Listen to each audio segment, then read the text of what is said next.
প্রিয় মা, 24 বছর পর কলম ধরেছে তোমাদের বড় আদরের এই বাধ্য মেয়েটা।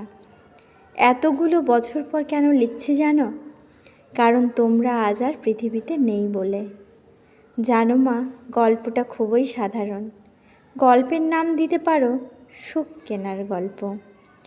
মেয়ের সুখ কিনতে গিয়েই তো আমার বিয়েটা দিলে তোমাদের পছন্দ করা ছেলের সাথে। তারপর থেকে 24টা বছর কাটিয়ে ফেলেছি। সবাই বলে বাবা মা নাকি ছেলে মেয়ের ভালো চায়। ভালোই যদি চাইলে তাহলে কেন আমি ভালো থাকতে পারলাম না? মেয়ের বিয়ে দিয়ে তোমরা কিন্তু ভালো ছিলে, যেমনটি চেয়েছিলে ঠিক তেমনি। পয়সাওয়ালা, সৎ, চরিত্রবান একটা ছেলে, একদম তোমাদের মনের মতো। বিয়েটা হলো আমার, অথচ আমার মতে নয়। জানো মা, আমি এই 24 বছর ধরে সেজে আছি এই সংসারে। তোমাদের কথা রেখেছি, তোমাদের সম্মান বজায় রাখতে পেরেছি, তাই তো দারুণভাবে অভিনয় করেও যাচ্ছি। অভিনয় করে যাচ্ছি তোমাদের সৎ চরিত্রবান জামাইয়ের সাথে। একটুও বুঝতে দিইনি, তোমরাও বুঝতে পারোনি। ছোটবেলার কথা খুব মনে পড়ে মা। আমার মন খারাপ থাকলে, শরীর অসুস্থ হলে, মিথ্যে কথা বললে তুমি ঠিক ধরে ফেলতে। তুমি বলতে মায়েদের কাছে মিথ্যে বলা যায় না। মায়ের মন সব বুঝতে পারে। ভেবেছিলাম তুমিও অন্তত বুঝবে। মেয়ের মনের কথা মা বুঝতে পারবে না, তা হয় নাকি? দেখলাম তুমিও বাবার মতোই গো ধরে বসে থাকলে। সেদিনের কথা ভাবলে চোখে জল আসে। যন্ত্রণাটা বুকের মধ্যে দলা পাকিয়ে ওঠে আজও। আমাকে ঘরের মধ্যে আটকে রাখলে, আমার ভালোবাসার মানুষটাকে বাড়িতে ডেকে ভীষণভাবে অপমান করলে। আমি আড়াল থেকে স্পষ্ট শুনতে পাচ্ছিলাম তোমাদের কথাগুলো। তুমি ওকে বলেছিলে ও তোমাকে ভালোবাসে না, ওর সাথে কোনো রকম যোগাযোগ রেখো না। আমার মেয়ের বিয়ে ঠিক হয়ে গেছে। ওকে যদি সত্যিই ভালোবাসো তাহলে ওর জীবন থেকে সরে গিয়ে প্রমাণ করে দিও তুমি সত্যিই ওকে ভালোবাসো। আমি শুনেও সেদিন কিছু করতে পারিনি। এক প্রকার জোর করে বাধ্য হয়েই বিয়েটা করে নিলাম। আমাকে নিরুপায় করে দিয়েছিলে, হাত মুখ বেঁধে দিয়েছিলে। বললে মেয়ে হয়ে বাবা মায়ের মরণ দেখতে চাস? আমার বুকে পাথর চাপিয়ে দিলে। আমি আমার ভালোবাসার মানুষকে বিয়ে করলে তোমরা সুইসাইড করে নেবে। যতদিন বাঁচব ততদিন ওই দোষের ভাগিদার হয়েই আমাকে নাকি বাঁচতে হবে। জানো মা, আমাকে সবাই বলে ভাগ্যবতী। তোমাদের মতো বাবা মা পেয়েছি, অমন একটা সংসার পেয়েছি, ভালো মানুষ বর পেয়েছি। আর কি চাই? ছোটোবেলায় তোমাদের থেকে যা চেয়েছি তাই দিয়েছ, কোনো আবদার না করনি।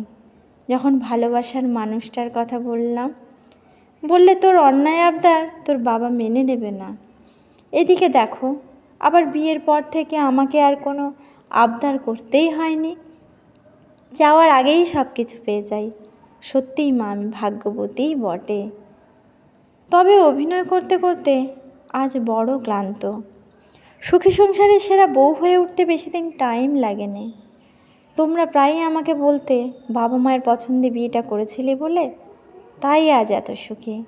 তোমাদের কথা শুনে মনে মনে হাসতাম। সুখী হতে পারলাম কোথায় মা? সুখী হতে চেয়েই তো আমার ভালোবাসার মানুষটার কথা তোমাকেই প্রথম বলেছিলাম। তুমি বলেছিলে ভালো মন্দ বোঝার ক্ষমতা হয়নি তোর, আমরা তোর ভালো চাই, তাই আমাদের পছন্দেই তোকে বিয়ে করতে হবে।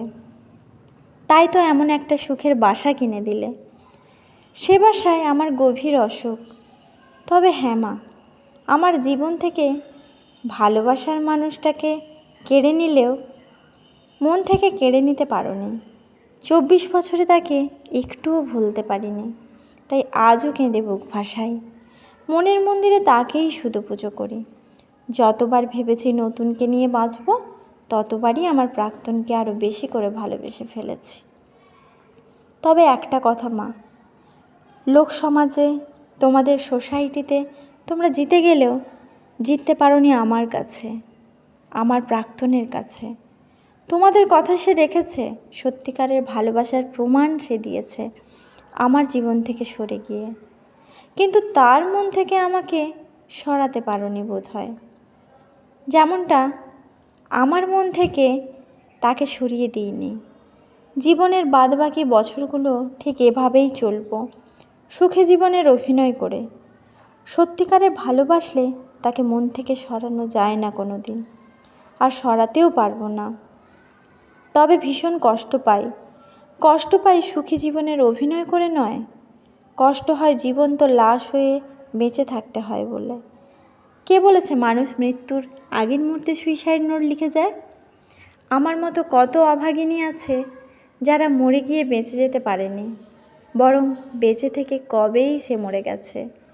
আজ যা লিখলাম তা আমার মনের বেদনাই শুধু নয়, বলতে পারো এক জীবন্ত লাশের বেদনা বিধুর সুইসাইড নোট। ভালো থেকো মা।